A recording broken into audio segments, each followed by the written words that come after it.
Hello students of twelfth class. आज हम further करेंगे डिटर्मिनेंट्स में solution of system of linear equations. I hope आपको अब तक का टॉपिक क्लियर हो गया होगा डिटर्मिनेंट्स का। क्या है इसमें कि जैसे आपको इक्वेशंस गिवन होंगी, अगर तो 2 वेरिएबल्स होंगे तो 2 इक्वेशंस गिवन होंगी, और अगर 3 वेरिएबल्स होंगे तो 3 इक्वेशंस गिवन होंगी। जैसे अगर मैं 2 वेरिएबल्स का लूँ तो कुछ ऐसा रहेगा।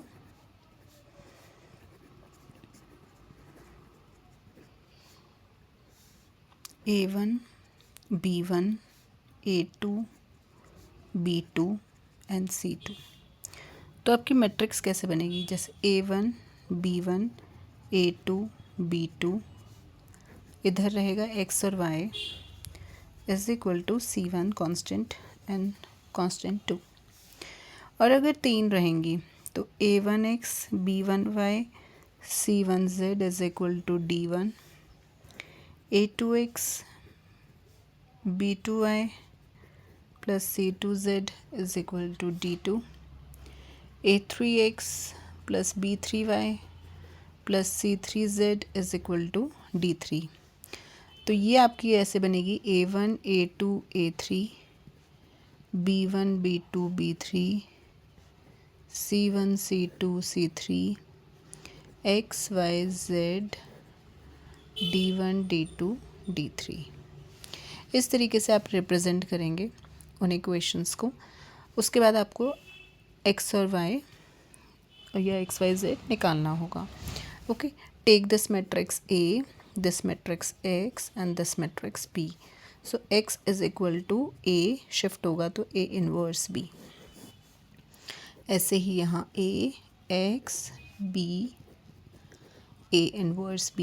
अब हम इनवर्स निकालना सीख चुके हैं कि कैसे निकलता है, बट मैंने आपको ये भी बताया था कि इन्वर्स निकालने से पहले you have to find the determinant.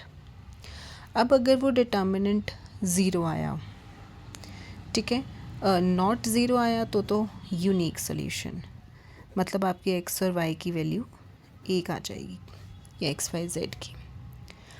और अगर ये आ गया ज़ीरो तो ये फर्दर 2 में डिवाइड हो जाता है।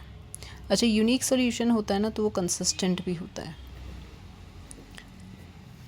ओके, कंसिस्टेंट होता है ये। अब अगर ये ज़ीरो आया तो आपको adjoint A into b check करना है दोनों ही केस में।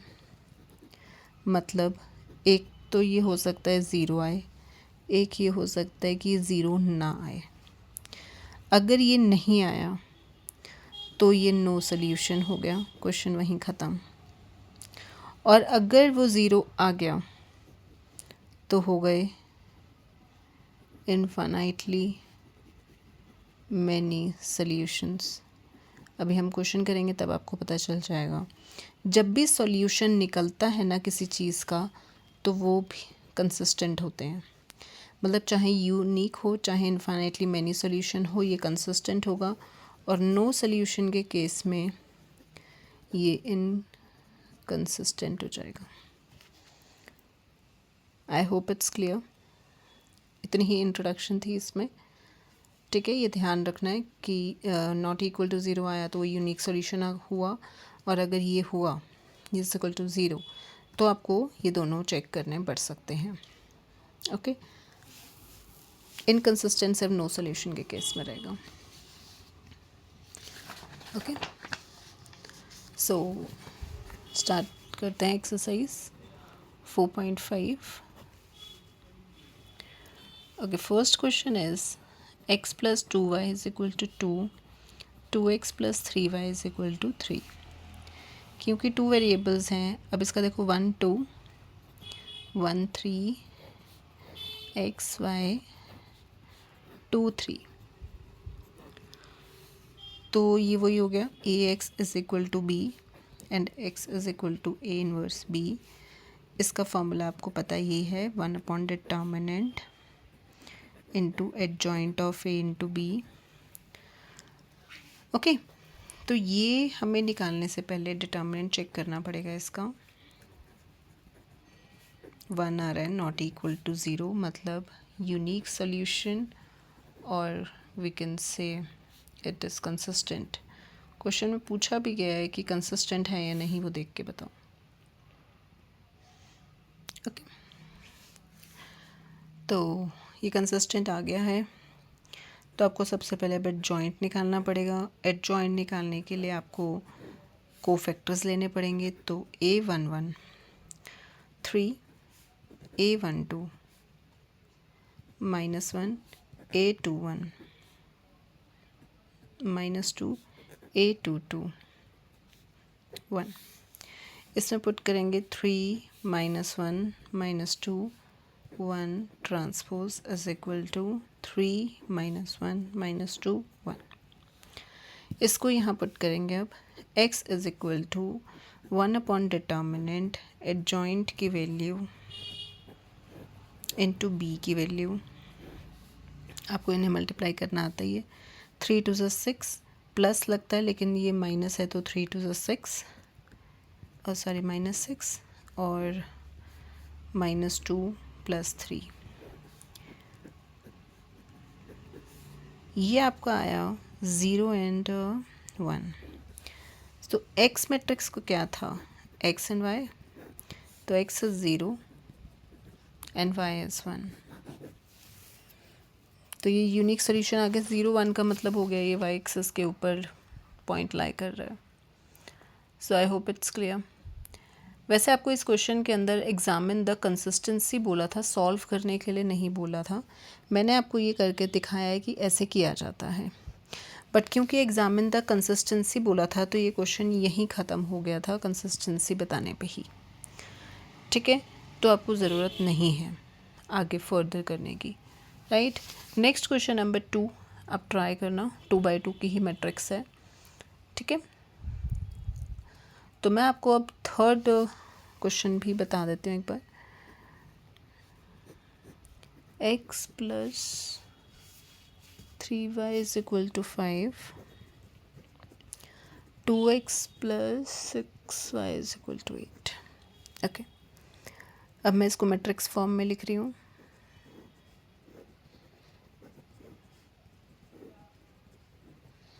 ये ना इनकन्सिस्टेंट आ रहा है क्योंकि ये 10th क्लास में करता था ना, जैसे वो A1/2 और ये दोनों सेम आ रहे हैं और C1 C2 नहीं इक्वल नहीं आ रहा।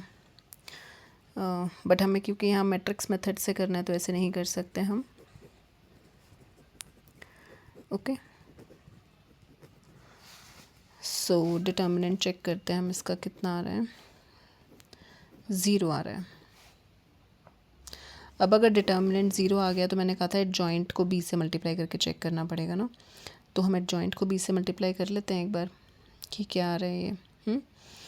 तो एडजॉइंट निकालने के लिए पहले कोफैक्टर्स निकालने पड़ेंगे। तो A11 आपका 6 रहेगा, A12 आपका फर्स्ट और सेकंड कॉलम -2 रहेगा, A21 आपका -1 रहेगा एंड A22 आपके पास रहेगा second row second column, second row first column ये -3 है एंड दिस इज़ 1। ओके, तो एडजॉइंट मैं डायरेक्ट ऐसे कर लेती हूँ। एडजॉइंट की वैल्यू मेरी क्या रहेगी, 6, यहाँ आता ना -2 बट यहाँ आ जाएगा, फिर -3 एंड 1 और इसको 20 से मल्टीप्लाई करना है 5 और 8। तो चेक करते हैं क्या आ रहा है ये। 6 5 = 30, 8 3 = 24, 5 2 = 10 एंड 8। ये 0 नहीं आ रहा, इसका मतलब ये इनकन्सिस्टेंट है क्योंकि ये नो सोल्यूशन हो जाएगा इसका। अभी मैं बता देती हूँ नो सोल्यूशन भी कैसे। देखो ये आया, अब एडजॉइंट A इंटू बी आपका डिटर्मिनेंट से डिवाइड होता है, राइट। अब ये 1/0 से डिवाइड होगा क्योंकि डिटर्मिनेंट 0, तो नॉट डिफाइंड आएगा, तो इसका अंदर कोई सोल्यूशन नहीं निकलेगा, इसलिए यहाँ नो सोल्यूशन एंड इनकन्सिस्टेंट है। और अगर ये 0 आ जाता तो क्योंकि 0 डिवाइडेड तो सब 0 ही हो जाता है, तो इसलिए इनफाइनेटली मैनी सोल्यूशन हो जाते हैं उसके, ये जितने मर्जी निकाल सकते हो आप, ठीक है। वो इनफाइनेटली मैनी सोल्यूशन वाले ना कोइंसिडेंट लाइन होती है, मतलब एक के ऊपर एक। ओके, तो आगे ये क्लियर हो गया इतना। नेक्स्ट हम क्वेश्चन नंबर 4 5 और 6 में ओके, फोर्थ क्वेश्चन में ना आपको एक में अल्फ़ाबेट गिवन है, तो वहाँ पर तो प्रॉपर नहीं है, तो हमें सिर्फ इतना ही लिखना होगा कि अगर ए ज़ीरो नहीं हुआ तो वो कंसिस्टेंट हो जाएगा, और अगर ए ज़ीरो हुआ तो वो इनकंसिस्टेंट। देखिए मैं एक बार दिखाती हूँ क्वेश्चन क्या गिवन है कि x plus y plus z is equal to 1, 2x plus 3y plus 2z is equal to 2, ax plus ay plus 2az। मतलब ये ज़ीरो नहीं होना चाहिए, ज़ीरो हुआ तो ये पूरी इक्वेशन हट जाएगी, और अगर एक साइड भी ज़ीरो आ जाती है ना तो फिर वो इक्वेशन मतलब मैट्रिक्स में ज़ीरो ज़ीरो ज़ीरो हो गया ना, मतलब उसका डिटर्मिनेंट ज़ीरो ही है, ठीक है ना। मतलब अगर एक रो या एक कॉलम भी आपका ज़ीरो ज़ीरो ज़ीरो हो तो आपका उसका डिटर्मिनेंट ज़ीरो ही रहता है, तो इसलिए ए ज़ीरो नहीं होना चाहिए, तो कंसिस्टेंट होगा। तो हमें क्योंकि यहाँ क्वेश्चन के अंदर जो बताने के लिए वो बोल रहे हैं, पहले तो आप ये मैट्रिक्स फॉर्म में लिख लो,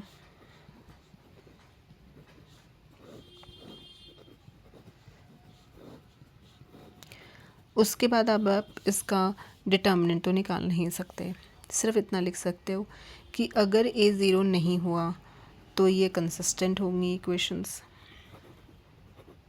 इफ़ देन, और अगर ये ज़ीरो हुआ तो ये इनकंसिस्टेंट आ जाएंगी क्योंकि इसका डिटर्मिनेंट ज़ीरो आ जाए।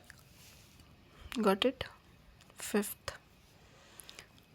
3x minus y minus 2z is equal to 2, 2y minus z is equal to -1, 3x minus 5y is equal to 3।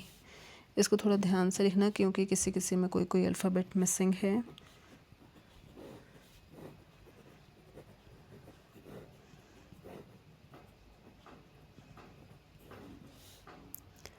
Okay, तो इसमें x नहीं है, इसमें z नहीं है,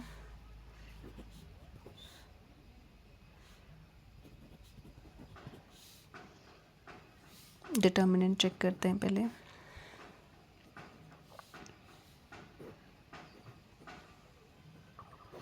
ज़ीरो माइनस 5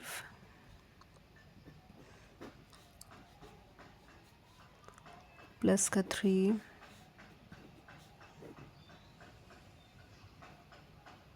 -6 -15 प्लस 3 12, ये तो ज़ीरो आ गया। अब एडजॉइंट चेक करना पड़ेगा हमें,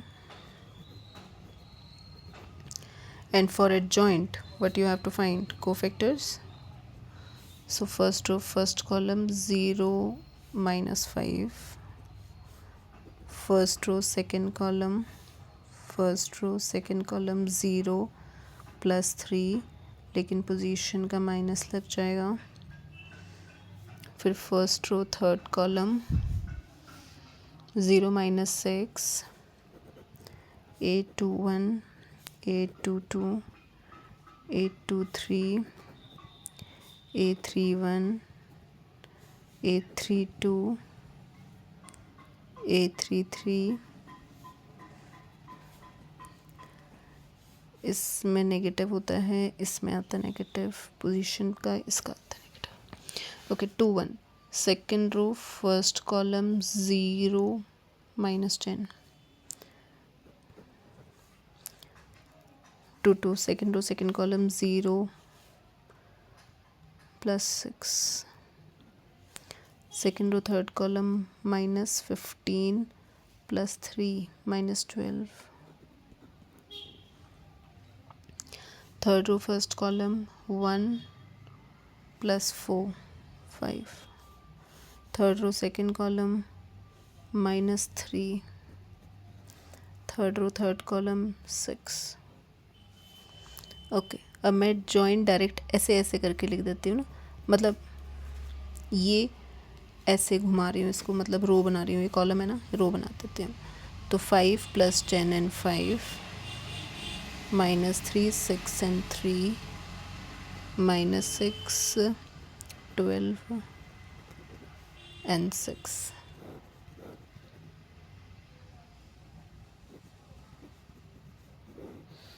एडजॉइंट इनटू बी कर रही हूँ मैं। 5 2 10 -10 + 15 ज़ीरो नहीं आ रहा, -6 +9 ये भी ज़ीरो नहीं आएगा, -12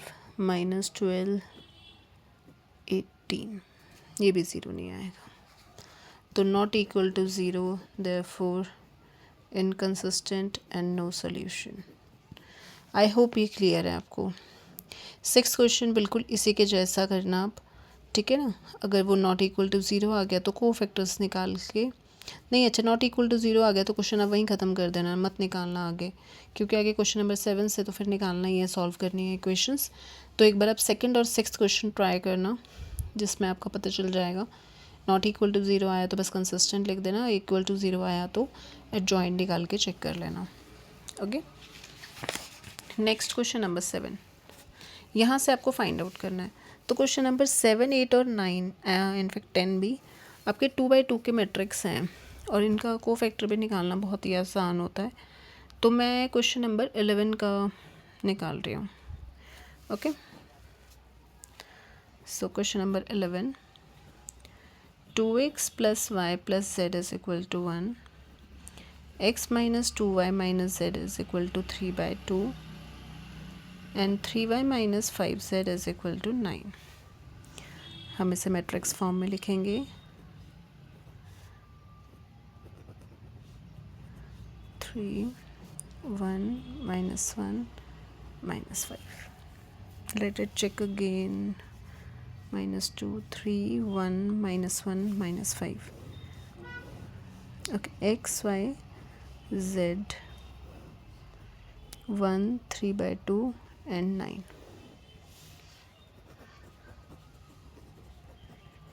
x is equal to a inverse b. First you have to find determinant। 2 10 + 3 -1 -5 + 0 plus का 1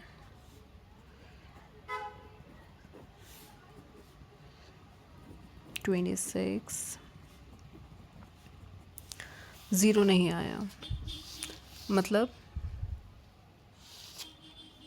आपका ये रहेगा कंसिस्टेंट। सॉल्यूशंस आएंगे, इसके एडजॉइंट निकालना है अब हमें नेक्स्ट। 5 6 7 8 40 34।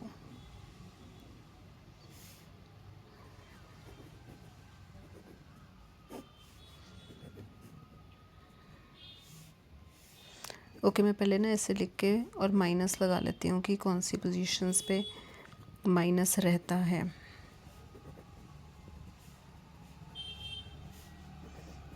ओके, इससे थोड़ा इजी हो जाता है।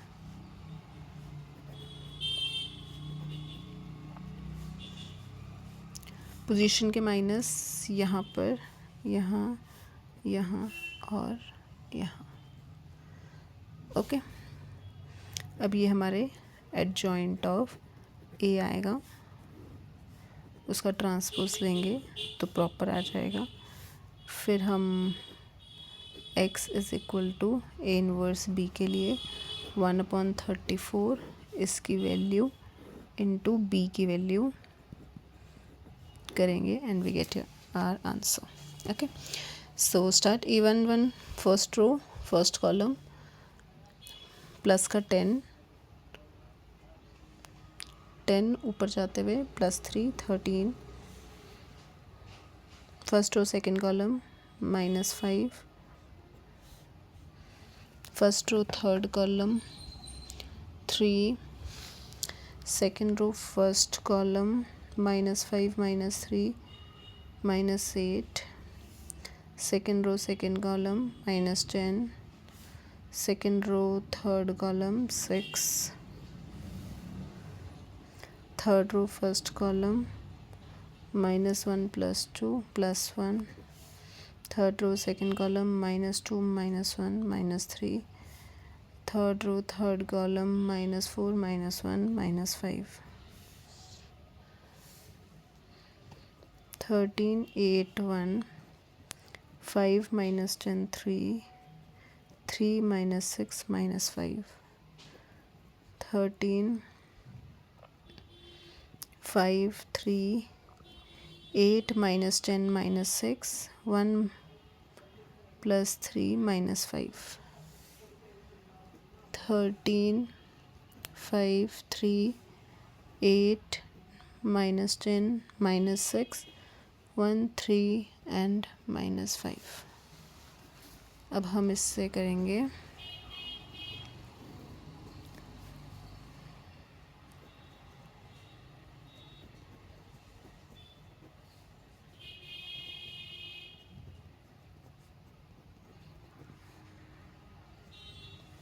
ये 3/2 ना, मैं बीच वालों से जब कर रही हूँ तो इसको पहले 2 से काट रही हूँ, 2 3 6, फिर इसे मल्टीप्लाई कर रही हूँ। ओके, आपको ऐसे ही करना है।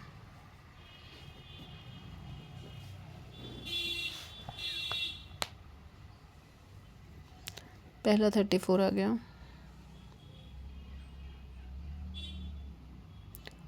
32, 17 आ रहा है,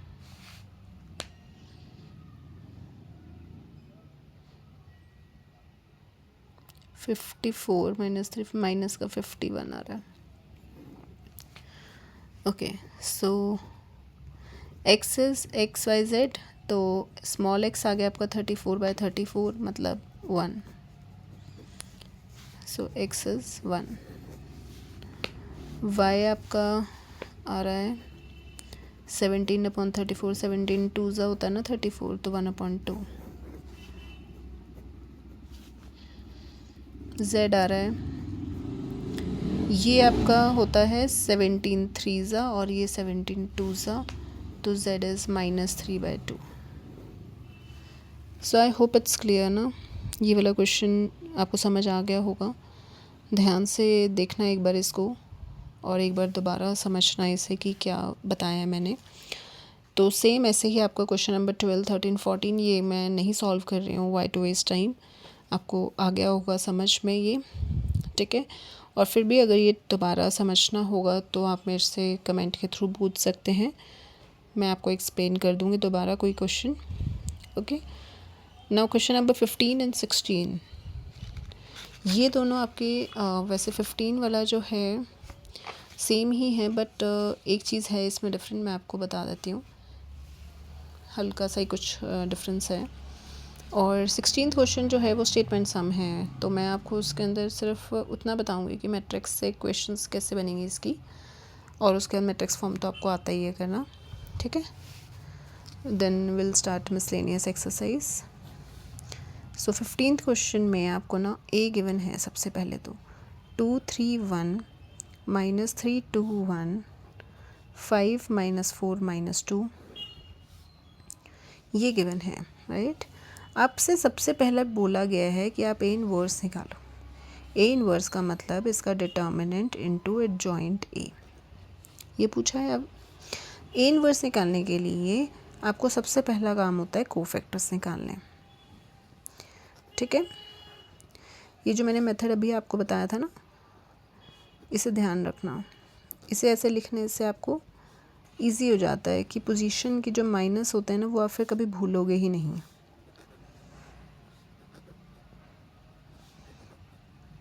ओके, अब आप शुरू करेंगे फर्स्ट रो फर्स्ट कॉलम, -4 -4 आ रहा है और ये +4 हो रहा है 0। ओके, पहले हमें डिटर्मिनेंट भी चेक करना चाहिए था। 2 -4 +4 प्लस का 3 -6 +4 +5 3 -2। ओके, तो ये मेरा क्या आ रहा है, एक तो 0 हो गया, ये -2 -6 हो गया, ये 5। ओके, 0 तो नहीं आ रहा, सोल्यूशन तो है इसका, यूनिक ही है। ओके, सेकंड रो हम ऐसे चलते हैं, फर्स्ट रो सेकंड कॉलम, तो -6 +4 -2 आना चाहिए था, बट +2 हो जाएगा। First row third column 3 -2 1। Second row first column +6 -5, तो 6 -5 पॉजिटिव कब आना आएगा, नेगेटिव हो जाएगा। Second row second column -4 -5 -9, second row third column 2 + 3 5 है पॉजिटिव का तो नेगेटिव सिंबल लगेगा ही, आई मीन नेगेटिव साइन लगेगा। थर्ड रो फर्स्ट कॉलम 12 -10 2 -8 -15 -23 ना,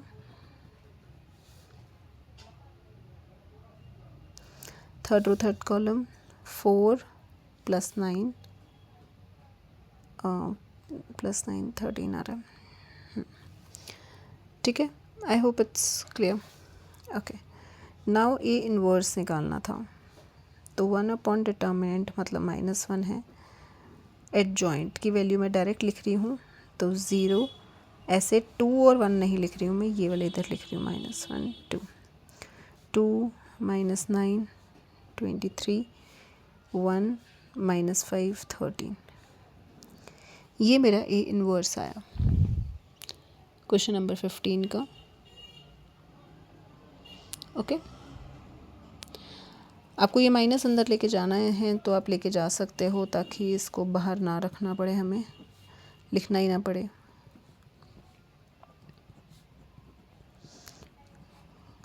काफ़ी सारे अंदर माइनस आ गए, ये इनवर्स आ गया। Using A inverse solve the system of equations 2x - 3y + 5z = 11, 3x + 2y - 4z = -5 and x + y - 2z = -3। अब आपने करना क्या है, पहले इसको फॉर्म लिखो इसकी कि क्या आ रहा है ये हमारा।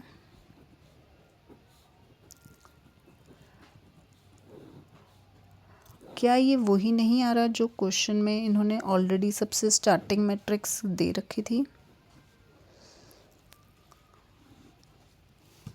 दिस वन बिल्कुल सेम।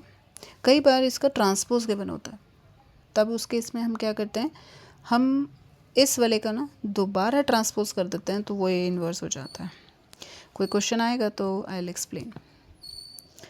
ठीक है, तो अभी फ़िलहाल आपका ये मैट्रिक्स इसके साथ पूरा मैच कर रहा है।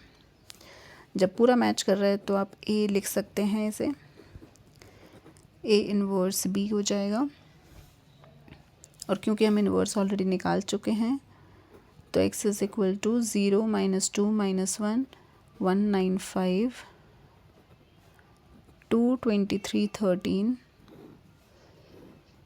और b जो है वो 11 - 5 - 3 ओके 0 - 6 -22 -45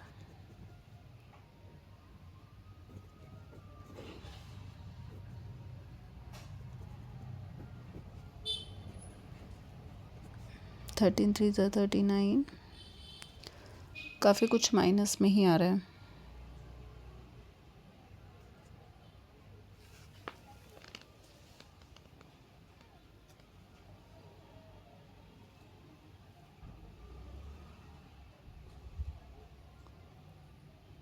-11 -5 -3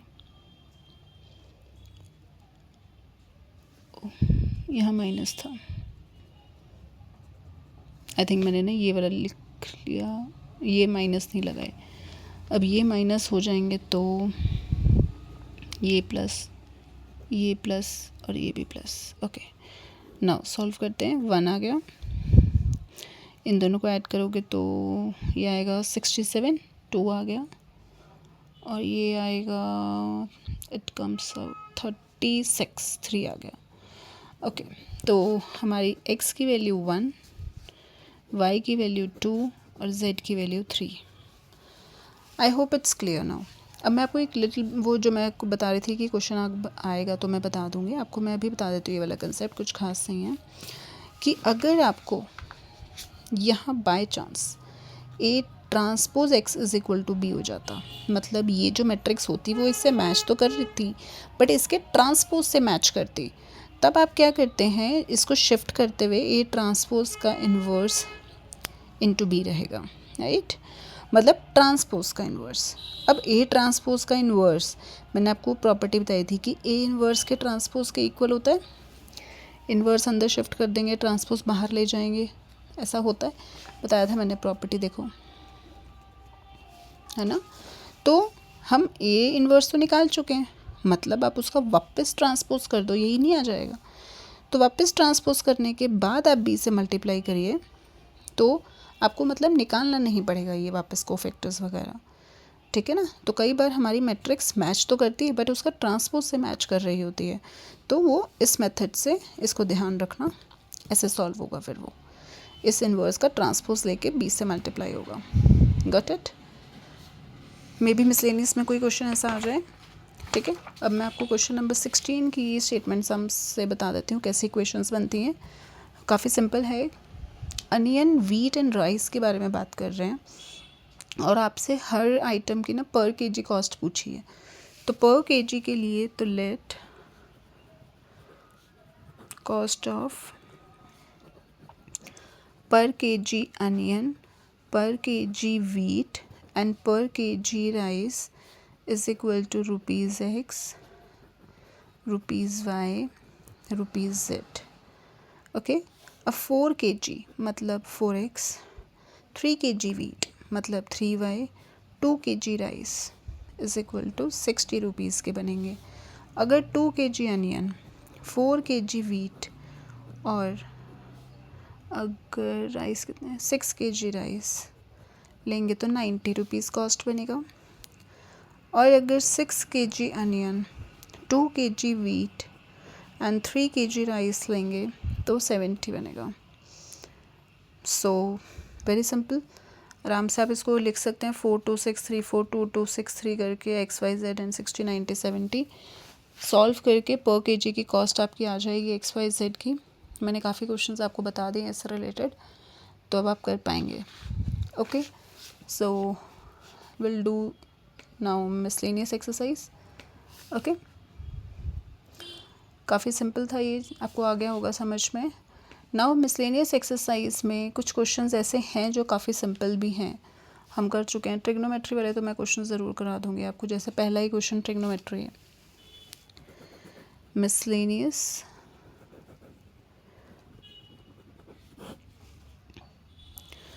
क्वेश्चन नंबर 1, इसका डिटर्मिनेंट निकालने के लिए बोल रहे हैं। x sin theta cos theta is independent on off theta बोल रहे हैं। इंडिपेंडेंट मतलब डिपेंड का मतलब थीटा पे डिपेंड होना, और इंडिपेंडेंट मतलब इसका डिटर्मिनेंट थीटा पे डिपेंड नहीं है, मतलब इसका आंसर में थीटा नहीं बचेगा।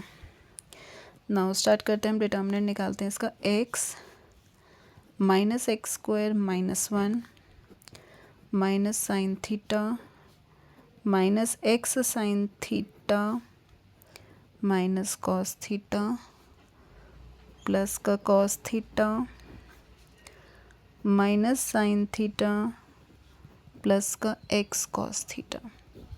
ओके, मैं ब्रैकेट्स मल्टीप्लाई कर रही हूँ। Minus x cube minus x plus x sine square theta plus sine theta cos theta minus x sine theta cos theta and plus x cos square theta. ये हो गया 1, right. Minus x cube minus x common आके अंदर sign square theta plus cos square theta 1 हो जाएगा, तो x बचेगा। और ये दोनों में यहाँ एक्स नहीं है, ये कट सकते हैं। यहाँ एक्स नहीं है, क्यों नहीं है, लेट मी चेक। ये टर्म इसके साथ, क्वेश्चन तो ठीक है। Minus x sine theta minus cos, और इधर लास्ट वाले में 1 साइन थीटा से हुआ। ओके, यहाँ एक्स नहीं है, सॉरी, ये तो साइन थीटा था। ओके, तो ये टर्म इससे कट गया, ये इससे, एंड योर आंसर इज तो which is independent of theta, proofed. Okay, next question number 2, evaluate. Again trigonometry. Trigonometry पीछा नहीं छोड़ती. Question number 2, again determinant. I think इस पेज पे पूरा नहीं आएगा, but still I can start. Okay, cos alpha, cos beta, sin beta, sin alpha cos beta, cos alpha sin beta,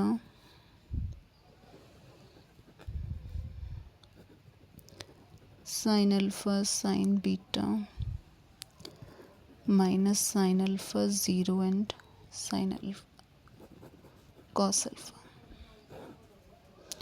evaluate करने के लिए कहा है, डिटर्मिनेंट का सिंबल गिवन है, तो आपको डिटर्मिनेंट ही सॉल्व करना है इसका direct. Okay, cos alpha cos beta, इसको इससे multiply, cos alpha cos beta minus में 0 हो जाएगा. नेक्स्ट में माइनस कॉस अल्फ़ा और साइन बीटा, जो कि ये इससे मल्टीप्लाई होगा, जब ये इससे होगा तो ये 0 हो जाएगा. तो हमारा आएगा माइनस का cos alpha sine beta. Okay, and the last is minus sine alpha, ये दोनों मल्टीप्लाई. ओके, तो क्या आएगा मेरा, minus sine alpha sine square beta minus sine alpha cos square beta. इसके आगे फर्दर मैं आगे कर रही हूँ नेक्स्ट पेज पे. देखिए ध्यान से, पहले वाला इससे मल्टीप्लाई हो जाएगा, तो ये आपका आएगा cos square alpha cos square beta plus का cos square alpha sine square beta. Next में आपके पास साइन अल्फ़ा कॉमन आ रहा है, माइनस भी कॉमन आ रहा है, तो आप बाहर ले जाइए, प्लस का साइन स्क्वायर अल्फ़ा बन जाएगा बाहर आके, और ये बीटा वाली टर्म्स प्लस के साथ रह जाएंगी, जो कि आपका हो जाएगा ब्रैकेट 1, ये हट जाएगा. अब इसके बाद इन दोनों में आपका कॉस स्क्वायर अल्फ़ा कॉमन आ रहा है, अंदर बचेगा cos square beta plus sine square beta, plus में ये साइन स्क्वायर अल्फ़ा अकेला रह जाएगा. अब ये भी 1, तो cos square alpha plus sine square alpha which is also equal to 1. So it's determinant is 1. Very simple. Next, question number 3 is if A inverse and B is given. Okay, ये ना properties पे based है question. देखो मैं आपको समझा देती हूँ. अब मैं इन्वर्स नहीं निकालूंगी किसी भी क्वेश्चन में ना, तो मैं आपको समझा रही हूँ बस. ये A इन्वर्स ऑलरेडी आपको गिवन है, दिस -1 6 -2. B is given 1 -1 0 2 3 -2 -2 0 1. आपको निकालना क्या है, ए बी इन्वर्स. हमने ए बी इन्वर्स पढ़ा है कि बी इन्वर्स ए इन्वर्स होता है. बी इन्वर्स निकालना पड़ेगा, ए इन्वर्स पता है. ये निकाल के बी इन्वर्स आपको ए इन्वर्स से मल्टीप्लाई करना है और आपकी इसकी वैल्यू आ जाएगी. Okay, try it. Question number 4, again inverse. आपको A is given and verify that adjoint A का इन्वर्स, ये भी आप निकाल लेंगे. It's very simple. ठीक है, जो बोला है वही निकालना है. क्वेश्चन नंबर 6 में जो इवेलुएट करने के लिए बोला गया है, अगेन डिटर्मिनेंट जो भी मैंने क्वेश्चन नंबर 1 एंड 2 में किया था वही सेम करना है. क्वेश्चन नंबर 4 में एक बार आपको वैसे ही जनरल बता देती हूँ कि इसमें करना कैसे है. ठीक है, तो आप इसे खुद ट्राई करना क्योंकि ये भी बहुत सिंपल है. आपको प्रॉपर्टीज़ ऑफ डिटर्मिनेंट्स जो है वो कैंसिल हो गई थी एक्सरसाइज, बट ये आपका फिफ्थ और सिक्स उसी पे बेस्ड है, तो हम विदाउट उसके ही कर लेते हैं, डिटर्मिनेंट ही निकाल लेते हैं इसका। ओके, तो वो बाद में करते हैं, पहले हम फोर्थ क्वेश्चन एक बार देख लेते हैं क्या है।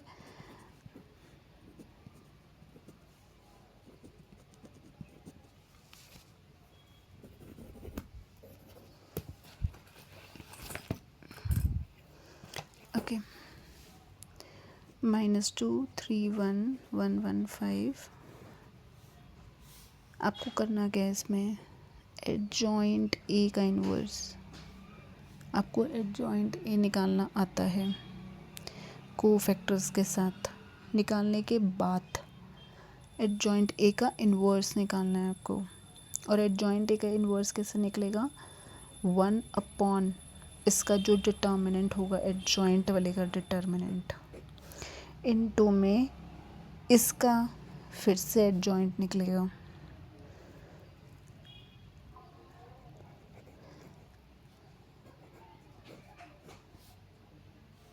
इन दोनों को आप डिवाइड करेंगे तो you will find adjoint A का इन्वर्स, मतलब this is the formula of adjoint A inverse. Okay, और मैं बताऊँ एक बार ये वाला क्वेश्चन। देखो, सबसे पहला स्टेप आपको ये निकालने के लिए बोला है ना, मतलब आपको पहले एडजॉइंट ए निकालना पड़ेगा, क्योंकि उसी का डिटर्मिनेंट निकालना है ऑब्वियसली। तो सबसे पहले हम एडजॉइंट ए के लिए कोफैक्टर्स निकालते हैं। तो first row first column, 15 - 1 14, first row second column, -10 -1 +11, first row third column, -2 -3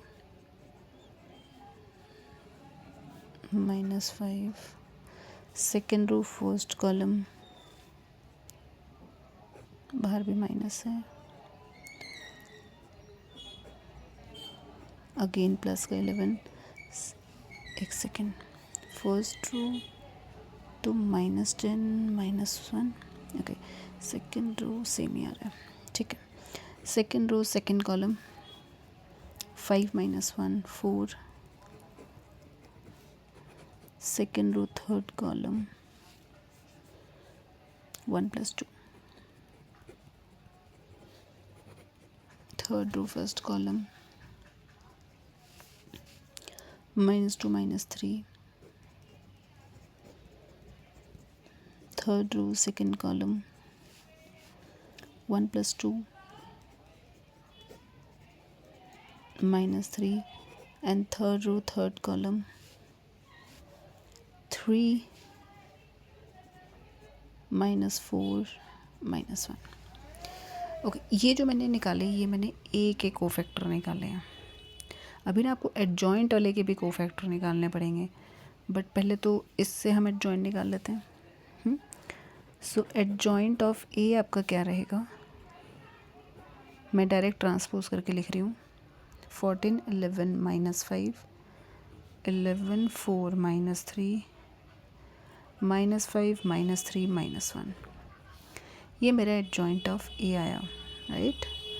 अब मुझे इसका इन्वर्स निकालना है, मतलब सबसे पहला काम मुझे एडजॉइंट ए का डिटर्मिनेंट निकालना पड़ेगा।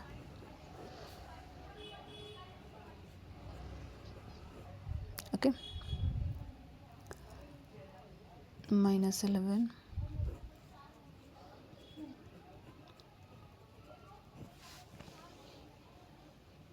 -5,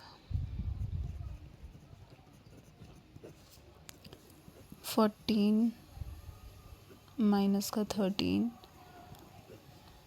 -26,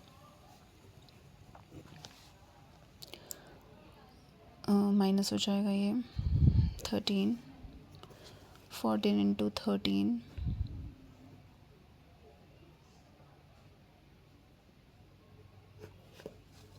-182 प्लस का 286 65।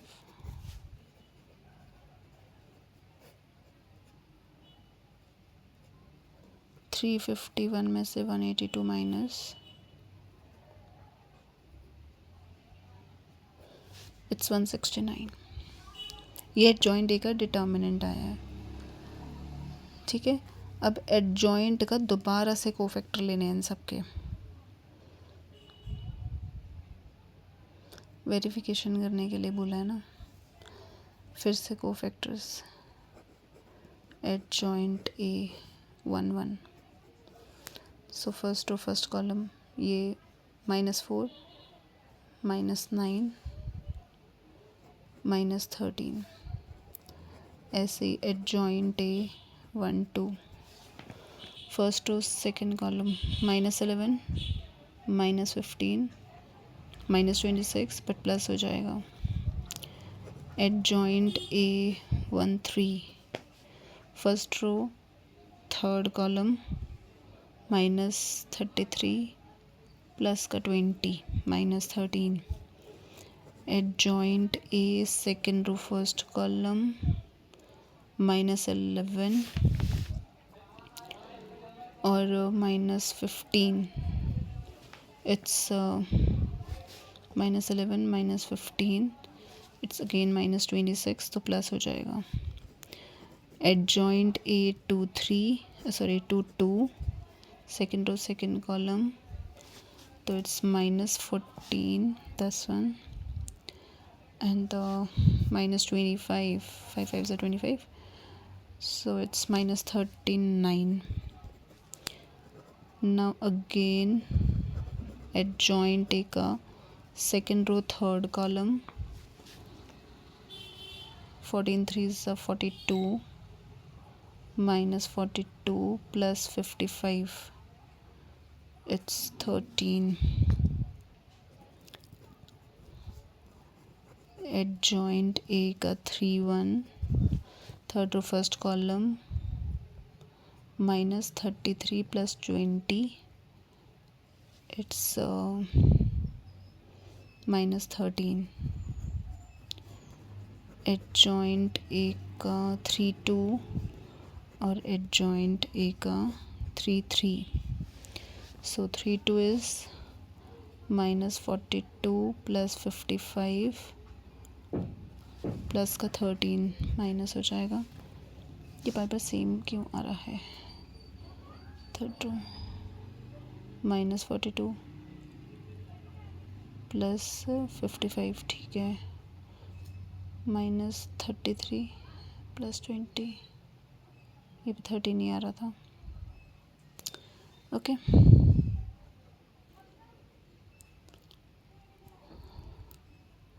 Third row third column 56 minus 121,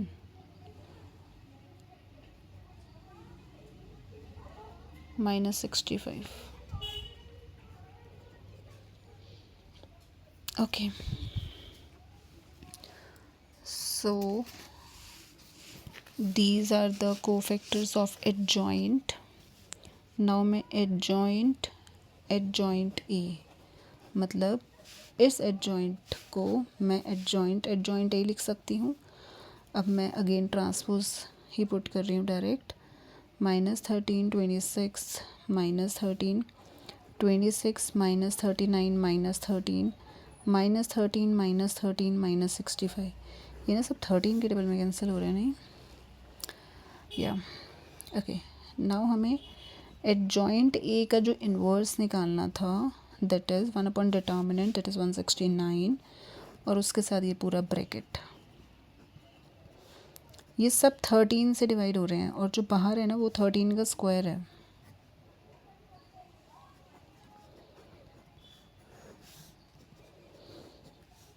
तो जब ये अंदर नहीं, एक काम करते हैं हम 13 कॉमन निकाल लेते हैं, तो ये बाहर 1/13 हो जाएगा। जब 13 कॉमन आएगा तो ये -1, 13 2 ज़ा, 13 1 ज़ा, 13 2 ज़ा, 13 3 ज़ा, 13 5 ज़ा। ये आया आपका एडजॉइंट ए का इन्वर्स। अब आपका RHS है, ये आपका LHS आया है। RHS है एडजॉइंट ए इन्वर्स का। अब ए इन्वर्स तो हमें बहुत इजी है कैसे था, 1 डिटर्मिनेंट इनटू एडजॉइंट ए, जो कि हम निकाल चुके थे। तो 1, लेकिन हमने डिटर्मिनेंट नहीं निकाला ना ए का, वो निकाल लेते हैं। तो वो कैसे निकलेगा, 1 5 3 15 -1 प्लस का 2 -10 -1 प्लस का 1 -2 -3, तो ये हमारा कितना आएगा, 14 -22 -5, 14 -27, इट्स -13। सो 1/-13 और एडजॉइंट ए हम निकाल चुके थे, 14 11 -5, 11 4 -3, -5 -3 -1। Okay, got it.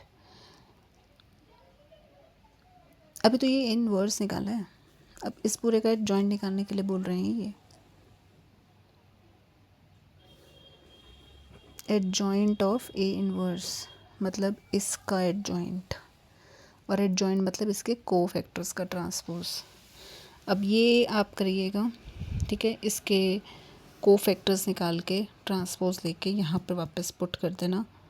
ये मैंने ए इनवर्स निकाला है, बस पुट क्या करना है, ठीक है, आपको बस इसका कोफैक्टर्स निकालना है ए इनवर्स का, और जो भी आपका इसका कोफैक्टर आएगा, ठीक है, वो माइनस से कर देना, क्योंकि ये 1/13 है ना, या माइनस नहीं है, तो अब इसको माइनस चाहे अंदर भी ले जाओ आप सारे, तो ये आपका 1/13 तो रहेगा ही बाहर, ये माइनस अंदर ले जाइए, जैसे ये यहाँ से मैं हटा दूँ तो ये ऐसा कुछ हो जाएगा। ओके, अब आपको बस इसके कोफैक्टर निकालने हैं और यहाँ आंसर लिखना है बस। सो आई होप ये आप कर लेंगे, ठीक है, तो इसका सही आ जाएगा आंसर। नेक्स्ट जो आपका है क्वेश्चन, इसी का सेकंड पार्ट, ए इनवर्स का इनवर्स इज इक्वल टू ए, ये भी आपको यही करना है। पहले ए इनवर्स निकालना है, जो कि हमने अभी भी निकाला ही है ये। अब इसका दोबारा ए इनवर्स निकालना है, दोबारा इनवर्स निकाल के मतलब इसका डिटर्मिनेंट फिर से एडजॉइंट तो आप यहाँ निकालेंगे ही, और फिर वो जो है वापस ए के ही इक्वल आ जाएगा, वो ये बोल रहे हैं। और देखो यहाँ आपका ए के साथ ही मैच कर रही है आपकी ये वाली मैट्रिक्स, ये देखो ध्यान से देखो, ये वाली मैट्रिक्स आपकी ए से ही मैच कर रही है, LHS वाली देखो, सिर्फ नेगेटिव का फ़र्क आ रहा है, वो तो बाहर नेगेटिव आ जाएगा, तो -13, और ये सारी की सारी सेम आ गई आपकी। इसका मतलब ये है कि जब आप ए निकाल लेना इसका, ठीक है, आप इसका कोफैक्टर्स निकालना है, यहाँ पर पुट कर देना, आपका ये सेम आ जाएगा, बिल्कुल सेम। जो इसका सेकंड पार्ट है ना, वो ए इनवर्स का इनवर्स निकालने के लिए बोल रहे हैं कि ए के इक्वल आएगा, तो इसका RHS तो सॉल्व करने की ज़रूरत नहीं है। ए इनवर्स इसलिए सॉल्व करने की ज़रूरत नहीं है क्योंकि ऑलरेडी हम ए इनवर्स यहाँ निकाल चुके हैं। इसी का वापस इनवर्स निकालेंगे आप, वो अभी निकालोगे आप, कोफैक्टर्स तो निकाल ही लोगे, सिर्फ डिटर्मिनेंट ही दोबारा निकालना पड़ेगा, तो वो निकाल के आप चेक कर लेना, आपका ए ही आएगा सिर्फ, ठीक है। तो इसको आप ट्राई ज़रूर करिएगा, इस क्वेश्चन को छोड़ना मत, ट्राई ज़रूर करना, इससे आपकी कैलकुलेशंस भी काफ़ी स्ट्रांग होंगी, ठीक है, और कंसंट्रेशंस बढ़ती हैं इससे कि आपका कहाँ ध्यान जा रहा है कि फर्स्ट कॉलम हटा के आप सही मल्टीप्लाई प्लस माइनस कर रहे हैं या नहीं, ठीक है। तो इस क्वेश्चन को करना ज़रूर खुद से, ताकि आपको ये क्लियर हो जाए। वैसे इतना लेंथी क्वेश्चन पेपर में नहीं आता, ठीक है। Okay, now next 5th and 6th question आपको डिटर्मिनेंट निकालने हैं।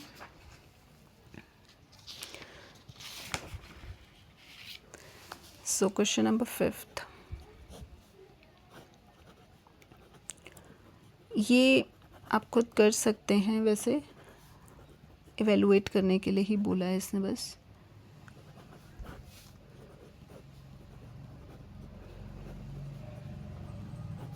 आई डोंट थिंक कि इसमें कुछ मुश्किल लगेगा आपको।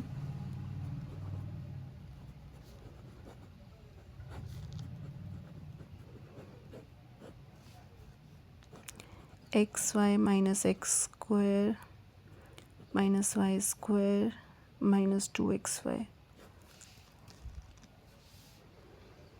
brackets open,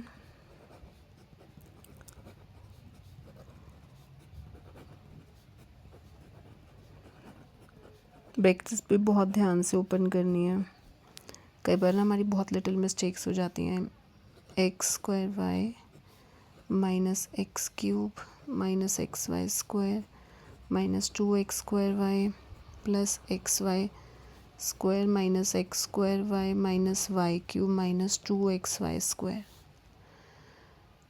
okay, now we have to find like terms, right. ये देखो minus 2x cube minus 2y cube. I have taken this, ये मैं कट कर रही हूँ. ओके, अब एक्स स्क्वायर वाई है या एक्स वाई स्क्वायर है, यही दो टर्म्स दिख रही हैं यहाँ पर, है ना. तो एक्स स्क्वायर वाई की हम देख लेते हैं. X square y x square y x square x square x square, ये एक्स स्क्वायर के हैं, रिमेनिंग एक्स वाई स्क्वायर है. तो एक्स स्क्वायर में ये प्लस 2x स्क्वायर वाई है, तो ये माइनस 2x स्क्वायर वाई से कट गया, ये भी कट गया, सब कट गए. Okay, now x y square ये दो प्लस के हैं जो कि माइनस के साथ कट गए, और ये भी कट गया. Okay, very simple. तो ये आपका कुछ बच गया. This is your answer. Question 6 भी आपका सेम ऐसा ही है कुछ. 1 1 1 x x plus y x y y x plus y. इसको कॉलम 1 के लॉन्ग एक्सपैंड करना इजी रहेगा. देखो 1, इन्हें मल्टीप्लाई करोगे x square plus y square plus 2x y minus x y minus 1 x square plus x y minus x y, फिर plus 1 x. एक second, ये दोनों हटेंगे ना. X y minus x y plus minus y square. ये देखो ये तो यहीं कट गया. ये x square plus y square plus x y minus x square minus y square, ये भी कट गया. And your answer is x y. Very easy ना, डिटर्मिनेंट ही निकालना था. Okay, next question number 7. ये भी अभी आपने जो प्रीवियस एक्सरसाइज करी है 4.5, ये बिल्कुल उसी की जैसे है. 2/x 3/y 10/z is equal to 4 4/x 6/y 5/z is equal to 1. 10th class में भी आपको इस टाइप के क्वेश्चंस थे अपॉन वाले, राइट. तो मैं इसको अब मैट्रिक्स तक पहुंचा देती हूँ कि इसको कैसे करते हैं. ये 1/x 1/y 1/z इस तरीके से है ना. तो आपने क्या करना है, टेक 1/x, आप अनदर अल्फ़ाबेट ले लो कोई a, 1/y b 1/z c. तो आपकी इक्वेशंस कैसे बनेंगे देखिए. 2a 3b plus 10c is equal to 4 4a minus 6b plus 5c is equal to 1 6a plus 9b minus 20c is equal to 2. अब आप इसको जब लिखेंगे तो 2 4 6 3 minus 6 9 10 5 minus 20 a b c and 4 1 2. अब आप इसको a x is equal to b नहीं लेंगे, यहाँ एक्स मत लेना आप. तो आप सी एक्स समथिंग कुछ और पी के आर ले लेते हैं. P X is equal to R. Okay, so X is equal to P inverse R, right. तो आपको इसका वही पता ही है, जो ए बी सी की वैल्यूज़ आएंगी वो यहाँ पुट कर देना, इनमें क्रॉस मल्टीप्लाई करना, आपको एक्स वाई जेड की वैल्यूज़ आ जाएंगी. ठीक है, ए बी सी की आपकी फ्रैक्शन में आएंगी और एक्स वाई जेड की आपकी फ्रैक्शन में नहीं आएंगी. ठीक है, गॉट इट. कर लेंगे आप ये वाला क्वेश्चन भी. नेक्स्ट आपका एक्स वाई जेड आर, ये एम सी क्यूज़ हैं. तो x y z R non zero and then the inverse of matrix A is given. अच्छा, A given है आपको इसका इन्वर्स निकालना है. x 0 0 0 y 0 0 0 z. ये तो बस इसका इन्वर्स निकालने के लिए बोल रहे हैं बस. तो आप पहले डिटर्मिनेंट निकाल के चेक कर लो.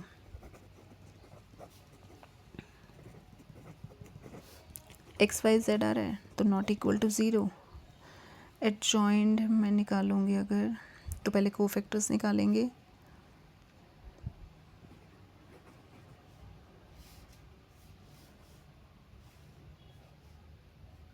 ज़ीरो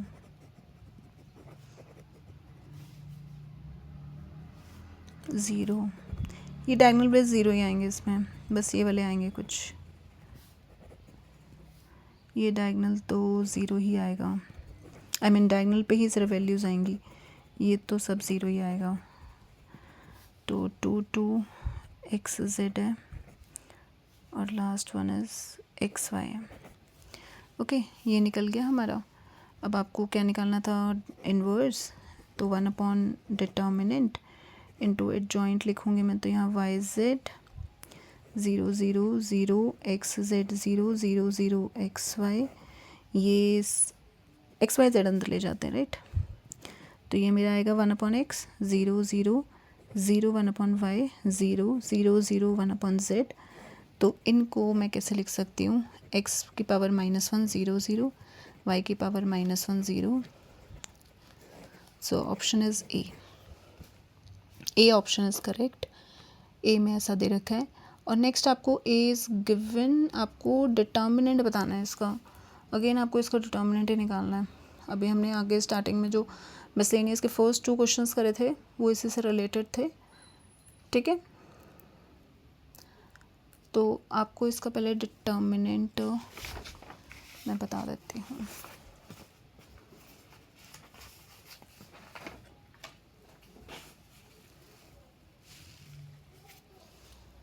सी, क्वेश्चन नंबर 9 का डिटर्मिनेंट निकाल रही हूँ मैं।